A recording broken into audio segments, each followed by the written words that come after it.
When the newly built two-family house was finally completed, my mother-in-law said to me bluntly, "You're no longer needed, so please leave.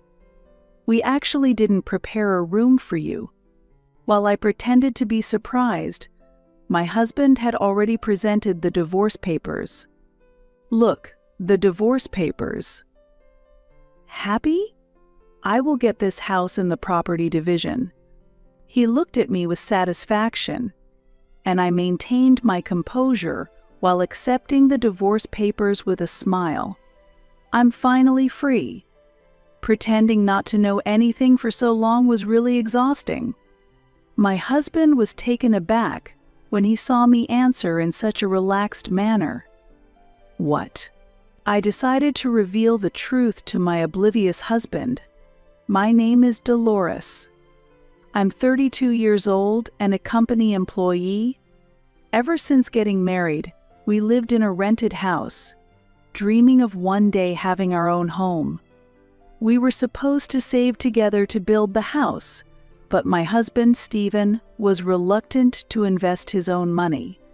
My parents are financially struggling, so I'm supporting them. I'll help with savings when things settle down." I couldn't argue with him when he used supporting his parents as an excuse. Stephen was self-employed in the transportation business, and because his income was unstable, he never disclosed to me how much he was earning. While he boasted that his income was higher than mine, he hardly contributed to our living expenses. Stephen's parents, whom we live very close by and who receive his support, often came to visit. Stephen's sister also lived in his parents' home, and as she worked from home, she frequently showed up with them. Although his father was already retired and living off his pension, thanks to his working sister, they didn't seem to be struggling financially as much as he claimed. His travel-loving parents often went on trips, and I had been curious about where their travel funds came from. Moreover, during the times his parents were traveling, his sister often came to our house to eat, which has been a source of concern. "I was too busy today to prepare a decent meal, so I'll eat here," his sister would say, waiting for me to come home. Although it was convenient because our homes are close, it was troublesome that she wanted to have dinner at our house almost every night, and she was waiting for me the following day as well. When I prepared dinner for Stephen's sister, she openly showed her dissatisfaction. "This is the same dish as yesterday. I was hoping for something different. I want to eat steak," she said. Her complaints about the meal I had prepared amidst my busy schedule made me angry. Despite her dissatisfaction, Stephen's sister finished all the food and left, expecting a special feast the next day. That day, when Stephen returned home, I exploded in anger at him. "Your sister came for dinner again today, complaining while demanding that I serve steak or prepare extravagant meals. Why do I have to take care of her dinner?" As I spoke with anger, Stephen responded as if it was none of his business. "Don't tell me, tell her directly. Where she eats is not my concern." His response only intensified my anger. I was disappointed once again to realize that appealing to Stephen, who was weak against his family, was pointless. Realizing that Stephen had no genuine intention to build a new home, preferring his family over our life together, my heart sank. Around that time, I received a call from my brother saying that our father had been rushed to the hospital. My father, still an active company employee, had collapsed during work. "The situation is quite serious, so be prepared," my brother said gravely. "Since our mother passed away, I thought my father was healthy, and the news almost brought me to tears." As I was distraught, my brother asked, "Is Stephen busy?" "At times like this, I wish he would support you, Dolores," he said. Even when I tried to contact my husband, I only received cold responses, making me feel even more alone. "I'm too busy right now and can't leave." Besides, rushing there won't improve your father's condition," said my husband, not offering support even in an emergency. Although my father barely survived, he was still in a critical condition. From the next day, I started visiting the hospital to check on my father after work. This made me return home late, and my mother-in-law spitefully said, "From tomorrow, we will also have dinner here, so come back early. The nurses will take care of your father in the hospital, so there's no need for you to do so much." Although Stephen's sister had dined at our house before, his parents had never made a special effort to come for a meal. It seemed like my mother-in-law deliberately said they would dine at our house because she disliked that I was visiting my father, and this upset me. "Why do you need to have dinner at our house? Isn't it inconvenient for you to come here?" I retorted, trying to contain my anger, but my mother-in-law expressed more anger. "Stephen said we should eat here, so I'm coming reluctantly. If there's a problem, talk to him," she snapped. Even though I couldn't believe that Stephen would say such a thing, when I asked him about it upon his return home, he looked troubled. "Mom said that? If Mom says so, I must obey. So it's settled that you will prepare our dinners from now on," he said, seemingly dissatisfied but unable to oppose his mother's commands. As a result, I became responsible for preparing meals for my in-laws. Disappointed by my husband's attitude of prioritizing his mother's instructions, I began to question our future relationship. When his parents dined at our house, it meant that his sister would join them as well. Therefore, I had to prepare meals for 3 additional people. However, I was certain that my in-laws would complain about the food I made, which weighed heavily on my mind. I was fed up with having to prepare under these circumstances. After making dinner, I decided to visit my father and tried to avoid seeing my in-laws as much as possible. As expected, my mother-in-law made a spiteful comment. "Don't you want to be with us? Going to the hospital won't cure his illness, will it?" As I was heading to the hospital and ignored her complaint, my sister-in-law laughed and said, "Dolores's father apparently has quite a fortune, so she must be thinking she'll get a big inheritance by visiting him." Leaving them to their assumptions, I left the house. Since my father was hospitalized, my mother-in-law had deliberately left dinner preparations to me, and her indifferent attitude towards my father's health condition irritated me. As my sister-in-law heard through Stephen, my father was indeed wealthy, and the family did own real estate. I didn't care about the inheritance. All I wanted was for my father to recover. Nevertheless, my father eventually passed away, and I was devastated by his death. "We'll handle the funeral preparations, Dolores, so you can stay by Dad's side," my brother and his wife told me, and they arranged everything. I'm grateful that my sister-in-law handled things so efficiently, yet my husband didn't show his face even once.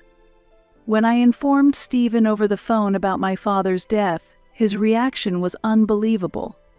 "I don't care what happens to your father. What about dinner?" Stephen blurted out. I was speechless at my husband's concern for dinner preparations. Stephen yelled, "Come back home quickly," and hung up the phone. In the end, Stephen did not appear at my father's funeral, and my brother and his wife were displeased with his attitude. How disrespectful of him not to show up at his father-in-law's funeral. He never visited once. What did he really think of Dad? My brother expressed his indignation, and I regretted marrying Stephen.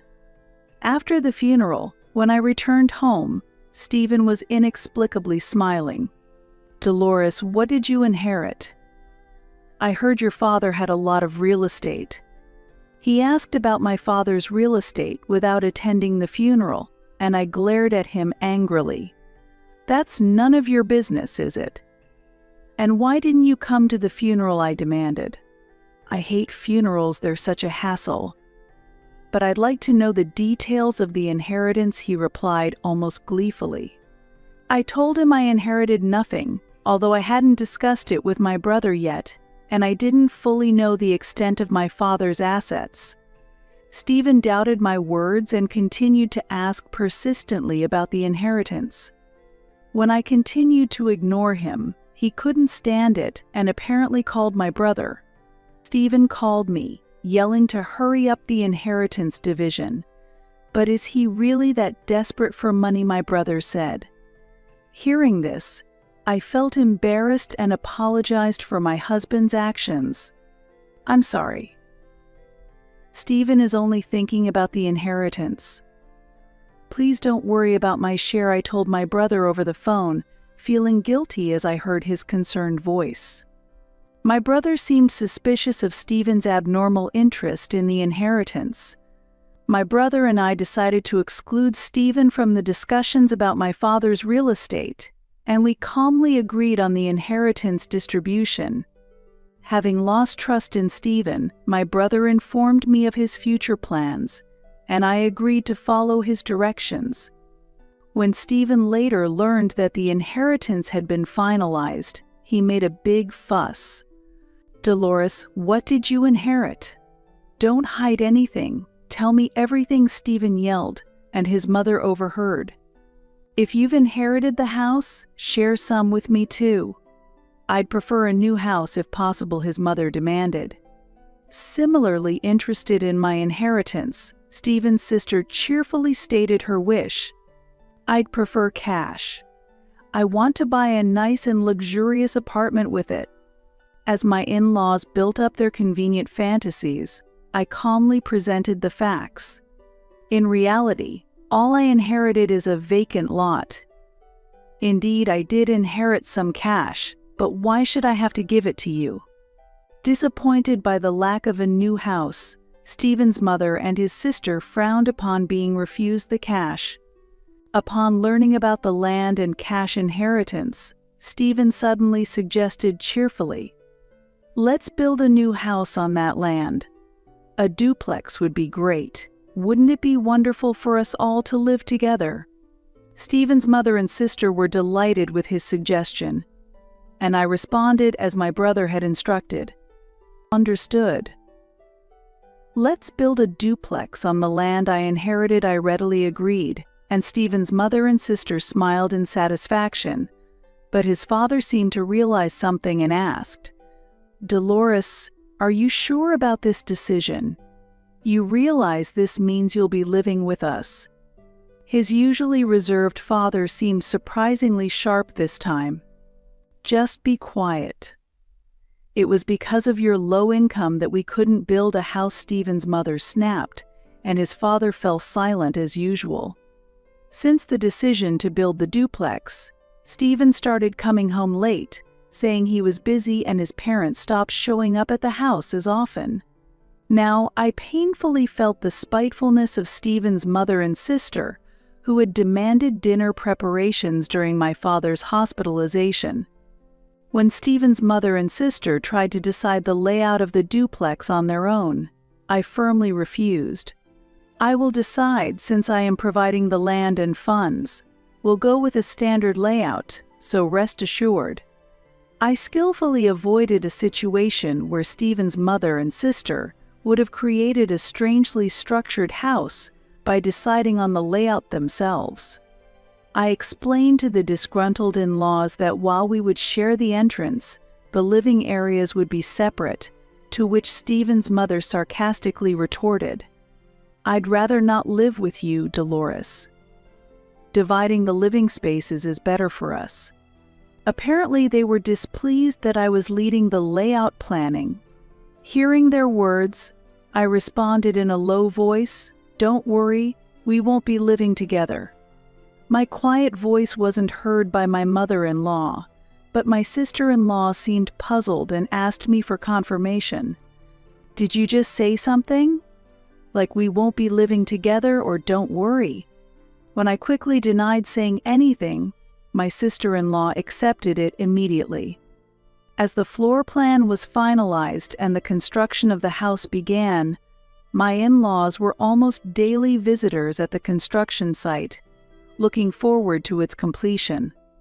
My sister-in-law, who works from home, often accompanied her mother, seemingly shifting her work hours to the night. As the completion of the duplex approached, Stephen and my in-laws started shopping for new furniture and appliances. New houses need new furniture. Since it's your house, Dolores, could you provide the funds for the furniture and appliances? Stephen suggested, trying to also make me pay for these. I responded apologetically while pretending to be sorry. I'm sorry, but my funds are depleted, so I'd appreciate it if you could handle the furniture and appliance purchases. While Stephen looked perplexed, surprisingly, my mother-in-law supported me. Stephen, arrange for the furniture yourself. Dolores has already done enough by building the duplex. It was hard to suppress my laughter at this unexpected support. Looking forward to life in the new house, Stephen and my in-laws purchased a large amount of furniture and appliances, apparently financing much of it with debt. Close to the completion of the duplex, when we visited the site as a family, my mother and sister-in-law began to boast about the furniture and appliances they had bought. Are you sure it's okay to borrow so much? I definitely can't repay it with my pension, my father-in-law asked anxiously. Unconcerned by his worries, my mother and sister-in-law were optimistic, expecting him to help with the payments. Stephen has been very busy lately and comes home late, but we can repay the debt soon enough. You should help out a bit too. My mother-in-law told my sister-in-law. Suddenly asked to contribute to the repayment, my sister-in-law hastily retorted, "What? I can't afford that. Stephen has to work harder. His job is going well, so there's no need to worry." Listening to the conversation between my in-laws and sister-in-law, I could barely contain my laughter. If my husband's job was going well, he could have made purchases with cash without having to resort to loans. In fact, until recently I did not know, but it seems that neither my mother-in-law nor my sister-in-law knew the exact amount of my husband's income. Please do not bring in furniture and appliances without permission. There are procedures required, I explained, and my mother-in-law visibly showed her displeasure, but my sister-in-law responded meaningfully. It's the house we will be living in, so we can just wait a bit longer. At her words, my mother-in-law smirked, and I pretended not to notice anything. When the duplex was completed and we were inspecting it, my mother-in-law maliciously said to me, "You're no longer needed, so please leave. We actually didn't prepare a room for you." While I pretended to be surprised, my husband had already presented the divorce papers. "Look, the divorce papers. Happy? I will get this house in the property division." He looked at me with satisfaction, and I maintained my composure while accepting the divorce papers with a smile. Then my sister-in-law spoke disdainfully. "Stephen is remarrying, so there's no room for you, Dolores." They looked at me as if they had triumphed, but I returned their gaze with a smile. I'm finally free. Pretending not to know anything for so long was really exhausting, I said, and my husband's expression changed to one of shock. "Why are you acting so carefree?" "You're being thrown out and losing the house," he said. I responded disdainfully. Divorcing someone who only makes $9,000 a year and who has been proven to be unfaithful couldn't make me happier. It seems that my husband still didn't comprehend the situation, but my mother and sister-in-law began to panic. "Wait, $9,000 a year? That's not monthly, is it?" my mother-in-law exclaimed, and the smile disappeared from my sister-in-law's face. Just then, my brother arrived, and I calmly revealed the truth. I found out about Stephen's affair quickly because my brother had it investigated. I could have divorced sooner, but I decided to enjoy a little revenge because of how terrible you've been," I explained. As I was explaining, my husband tried to deny the affair, but when my brother presented the investigation report, he fell silent. My sister-in-law was aware of my husband's plans to remarry, so the entire family knew about the affair. As my husband's infidelity became evident and he appeared dismayed, my mother-in-law shot me a harsh look. "Even if Stephen cheated, if a divorce is decided, there needs to be a division of property, right? Therefore, this house belongs to Stephen," she asserted. Against her convenient interpretation, I clarified the facts. The land this house is built on was inherited from my father, and therefore it is excluded from the division of property. The funds for constructing this house were also entirely from my inheritance, and the house is registered only in my name. Thus, it is not subject to property division. If I had used the inherited funds for daily expenses, or if my husband had contributed financially to the building of the house, then it might have been considered for property division. However, that was not the case here. Despite my explanation, my mother-in-law was not convinced. Stephen and my sister-in-law, realizing they would not receive the house, were clearly unsettled. "Why didn't you tell me that I wouldn't get the house even after the divorce? I had promised my girl a life in a new home," Stephen exclaimed in anger. Watching this, my sister-in-law murmured in shock. "Not being able to move into a new house. I've already bought the furniture, and now it's all wasted." Upon learning that Stephen's annual income was only $9,000, my sister-in-law became even more concerned about the repayment of debts. Stephen, also worried about debt repayment, discreetly sought confirmation from his sister. "Mom said that since your income is stable, repaying the debt shouldn't be a problem, right?" he asked. My sister-in-law turned pale and just shook her head silently. Facing the pressure of debts, I declared calmly to my husband, "Given the fact that you committed adultery, I'm preparing to claim a division of property. I will also hold your affair partner responsible." Faced with the reality of a property division claim, my husband tried to retract the divorce and attempted to snatch the divorce papers from me.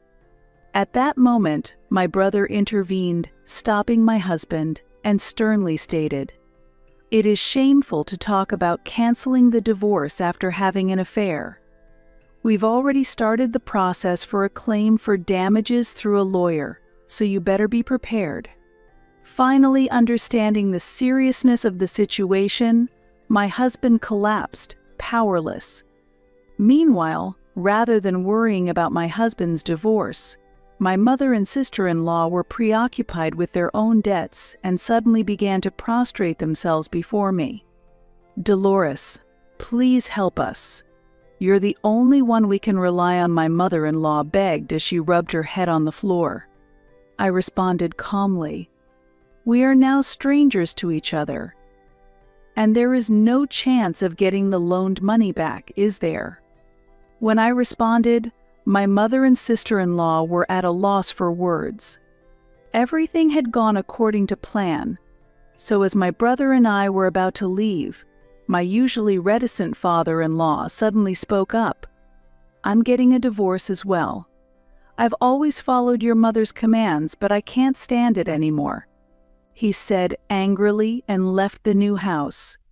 Stephen and my sister-in-law, who didn't earn much, found it difficult to repay the debts, and it seemed everyone was hoping for my father-in-law's pension. It appears that my father-in-law had finally decided to free himself from my mother-in-law's control. As we looked on, my husband and his family panicked and followed my father-in-law out of the house. Watching them leave, I felt a sense of relief, and my brother was smiling contentedly. When I said we were building a new house, Stephen and the others acted just as expected. The revenge on everyone was also thanks to you, brother. I expressed my gratitude, and my brother smiled modestly. It was actually his plan. Afterward, I filed the divorce papers and demanded property division from my husband and his affair partner. My father-in-law eventually divorced my mother-in-law and left the family home.